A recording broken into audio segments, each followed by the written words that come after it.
Let me start off by saying my son, Adam, is 22 years old. Back when my ex-wife, Tori, and I were trying for kids, we found out that I was infertile. We decided we'd adopt, then about 4 months later my ex-wife is pregnant. I was thrilled because I thought maybe the doctor made a mistake. No, I was wrong. My ex-wife cheated on me and I didn't find out until 20 years later. Tori told me 2 years ago that she cheated on me. And we did a paternity test to make sure, and well, he's not my biological son. My ex and I divorced a few weeks later. Ever since my son found out the truth, he wanted to meet his biological father. He did, and they started to become really close. It hurt me much more than I thought it would. He's an adult, he can make his own decisions, but it hurt really bad. They started to bond really well, and all of a sudden Adam became really distant from me. It's been like this for almost a year and a half. I tried to text him to make plans for dinner and he said he's busy with Chris, biological father. I tried numerous times to connect with him by calling and texting, but he never made plans aside from like a meal every other month. We used to do stuff every other week, but it's been completely different since he found out about Chris. I couldn't stand it. My son, who I raised since he was a baby, treated me like I didn't matter. Anytime we'd actually have plans, he would still be cold and distant. What I mean by that is became much more defensive of his personal life. I'd ask him how classes or friends were and he'd just say they were fine but never go deeper than that. He also changed his major from econ to computer science and didn't even mention it to me until a year later. I told him how much he was hurting me because of how distant he was and he apologized and said he'd do better. He never did. I told him numerous times and he never changed. He was still distant. What was the final straw for me was the phone conversation I had with him last week. He said he was going to change his last name to Chris because he liked it so much and because they were close. I couldn't believe what I was hearing. I told him this. I can't believe you are going to do this. That's really disappointing to me. If you decide to change your last name, go ahead, but if you do that, then I'm no longer your father and I don't want to be involved in your life. He hung up on me. I didn't even bother reaching out because I know he wouldn't respond. I stand by what I said. I meant every word and still do. The last name change to me means he no longer views me as a father and views Chris as his, despite the fact he's 22. My family told me I'm being unreasonable, meanwhile my best friends think it's reasonable. After I found out about Chris, I took a couple of days and didn't speak to my ex-wife or Adam. They didn't contact me. I didn't contact them. I needed a break. A lot of you are asking for a deeper meaning behind this, and I think I finally figured out why he's been so cold. A few months before my wife told us the truth, we were in a very long argument. His grandma, my mother, left a big inheritance for him that I am fully in charge of. Enough to pay for college and have enough wiggle room to not stress all the time about it. After a semester of university, he started dating this girl. He was head over heels in love with her. I never met the girl, so I have zero clue how she felt about the relationship. Suddenly, after a few months of dating, Adam asked me for about $3,000 to be deposited into his account from the inheritance. I already paid for the semester, so this was odd to me. I asked Adam why he needed the money. He said his girlfriend was having trouble paying for her tuition and asked my son to help. I told him no because it seemed to me that she was treating him like a piggy bank. He spent over $1,000 on her in just under a few months. He would constantly talk about how he loved going shopping with her so he could buy her things. To me, she was just after my son's inheritance, and I was right. What I said to him was basically this: Adam, you haven't been dating this girl for very long at all, and for me to give you that much money just to spend on her after a few months doesn't sit well with me. That's the money your grandmother left you for your college career, not hers. If you two were more serious, then I would think about it, but I'm not giving you that much money to just give your girlfriend. Turns out my guess was right, and she was after his money. They broke up shortly after and have had an on-again, off-again relationship ever since. He was upset with me, but he eventually got over it after a few months. Then we found out about my ex's affair. I don't know if that's the real reason he's so cold. That was a huge argument that went on for weeks until she left him. So recently, I found out my 15-year-old son, Jacob, pulled an incredibly cruel prank on one of the girls I'll call Ashley, that's in his friend group. I know this girl, she's been to our house and even attended Jacob's birthday party a month ago. She seemed incredibly sweet if not a bit shy. So when my oldest son, Mark, he's 17, came to me and told me Jacob had asked Ashley out on a date as a prank, I was stunned. I of course asked how he could know this, hoping as any mother would that it wasn't true. But Mark showed me the family tablet we all use, but mostly my sons do, and it seems Jacob forgot to log out of his chatting app, Discord. I read the long series of messages between Jacob and his friends as they mocked Ashley all through this heartless prank. I was speechless.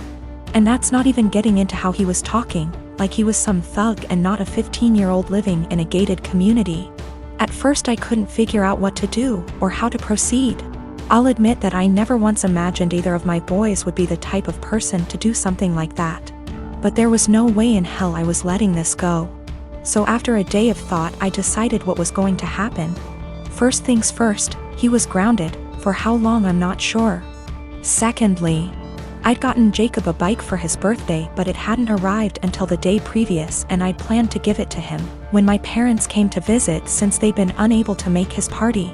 But instead of that, I showed him I knew about the prank and told him he was grounded. Then I made him carry the new bike out of my bedroom closet and to the car before driving to Ashley's house, him crying the whole way. I'd called her parents earlier and explained everything, and so once we got there I had him cart it to their front porch and ring the bell. Then in front of me, Ashley, her parents, and God, I had him give a sincere apology and gift her the bike. Even I apologized to her, saying I didn't raise my boy this way and what he did was unforgivable. I also called the parents of the other boys who were a part of this little stunt, and they all seemed rightfully horrified by their son's involvement. I felt I'd handled this all as best as I could, and my friends agreed. Though once my parents found out that I'd made Jacob give his birthday gift away, they said what I did went too far.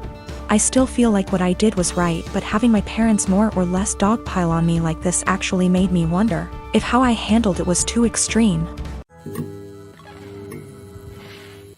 About a week after my post, I planted a wall of blackberries and raspberries at the two sides of my garden facing the driveway, about 30 centimeters from the edge, so no overhanging branches.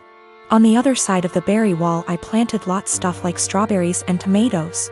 To reach the tomatoes and strawberries from the driveway you have either go through the fruit bushes or walk up to my house. Walk about 2 m along the side of the house and my windows, and then walk into my actual garden. Not something you do by mistake. For about 2 weeks it was somewhat quiet, but I still found the kids on my driveway every single days. As far as I know they did not enter the garden, and I hadn't noticed them walking around my house anymore. So I figured the bushes were working. About 1 week ago berry season started and my bushes are now full of raspberries, and there's lots of strawberries as well. The neighbors noticed. First I caught the boys picking and eating raspberries, so I told them off and dropped them off at home, told their mom I caught them stealing. That's how I see it, even though it's fruit, and that I'd call the cops next time. She huffed and told me to grow up, but took the boys inside anyway. After that it was quiet up until yesterday afternoon, when I went out for a while and found the dad and his 2 sons right in the middle of my garden when I returned, clearing my bushes and plants. I didn't even confront them, just called the cops from a distance as they hadn't noticed me yet and started filming them after making the call. Luckily 2 cops showed up after 10 minutes or so, and they confronted the neighbor as they were still picking berries. They told them they were trespassing and that the berry picking was in fact considered stealing and that I could press charges. For the first time I noticed a bit of fear in my neighbor. He was having trouble finding his words and kept looking back at his house. I guess hoping his wife would show to yell at the cops. They all went inside with the cops, so I just went home as well. After a while the cops came by and asked me if I wanted to press charges. I asked them if they felt like they scared the neighbor enough to stay away. I got a small smile and yes, about him, but the wife had just kept shouting at them and her husband about the little living next door. I told them no for now, asked them if I'd be allowed to get an extra camera set up on the wall between my garden and the road, to cover the entire front garden plus driveway. They said that's allowed as long as it's on my side of the wall. So, now I'm getting an extra camera installed. One neighbor knows I'm done messing around, but his wife isn't there yet, and if I ever catch any of them again, the cops will be called and possible charges will follow. I am a 35 years old female. I don't have the best relationship with my husband's mom. Since day one she tried to make remarks and compare me to her. She then tried to get on my good side and started overly praising everything I do and sometimes even copying me, like that one time when she dyed her hair purple just like mine, and when everyone pointed out how ridiculous she looked. She actually blamed me and accused me of trying to make a joke out of her. So, anyways, my husband and I took 2 weeks off work to go visit some places out of the country, tourism in other words.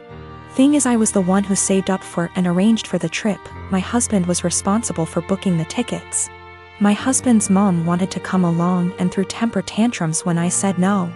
She called, texted, sent people to talk to me into letting her come. Even threatened to call the police and make some complaint up to get us to stay if she can't come. My husband said we should just take her, but I told him he was wrong to tell her about the trip in the first place. He gave me an ultimatum. Said he wouldn't go if she can't come, and I told him I'd gladly call his bluff, which made him take his words back and say, fine. I will tell her to stop it because we won't take her. Things got quieter, suspiciously quieter. The day of the trip came and we got to the airport at 2 p.m. My husband was walking ahead of me and was looking left and right like he was looking for someone. I asked him, but he didn't respond.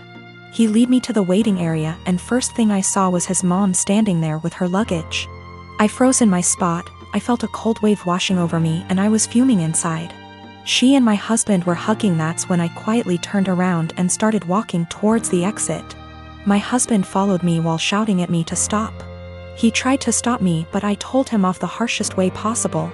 He tried to say I was overreacting and that his mom was there anyway and I should let it go and not mess the trip up for us. I told him he and his mom could still go and that I was going home.